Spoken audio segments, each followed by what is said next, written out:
কোরবানির জন্য রংপুরে এরই মধ্যে প্রস্তুত হয়েছে বিশাল আকৃতির দুটি ষাঁড়। একজনের নাম রাজা আর আরেকজনের নাম বাদশাহ। বাদশাকে আদর করে আবার গরুর মালিক ও স্থানীয়রা ডাকেন ভদ্রবাবু নামে। 40 ও 45 মণ ওজনের ষাঁড় দুটির দাম আঁকা হচ্ছে যথাক্রমে 9 ও 12 লাখ টাকা। এদিকে খামারিরা এবার ভালো দাম পাবে বলে প্রত্যাশা প্রাণী সম্পদ অফিসের। রংপুর থেকে মাহফুজ আলম প্রিন্সের তথ্য, ছবিতে থাকছে বিস্তারিত।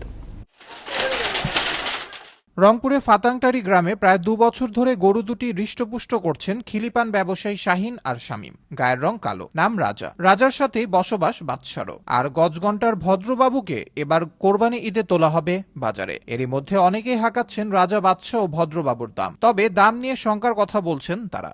এটার নাম রাজা, এটার নাম বাদশাহ। এটা আমি 2 বছর থেকে বুঝি ভাই, বর্তমান তো আইসে পয়সা লাগার গরু দেখতেছে আল্লাহর রহমত। ইনশাআল্লাহ 2 আশা করি বেচা হইবে। আর পান ব্যবসা করি, খুব কষ্ট করে খাওয়াচ্ছি, খাদ্যর দাম বেশি, দেনা পাওনা করে খাওয়াচ্ছি গরু, নিজের বাচ্চার মতো দেখতেছি গরুটাকে। এই দুইটা গরুতে মোটামুটি আমার খরচটা উঠে, হালকা কিছু ওঠে, তবু ভবিষ্যতে করব। আর যদি দেখা যায় যে আমার লস হয় তাহলে আমি করব না।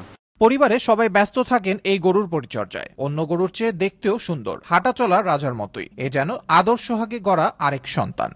আমার 3টে ছেলে আছে, নাও 2টাও ছেলের মতো আদর করি, সব সময় আমি দেখশুন করি। নাম তুচি রাজা বাদশা।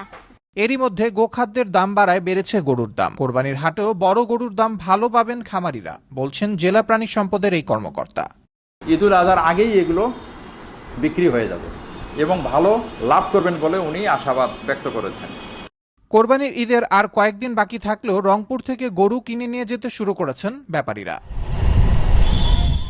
আবরার আহমেদ মাহি, আনন্দ টিভি, ন্যাশনাল ডেস্ক।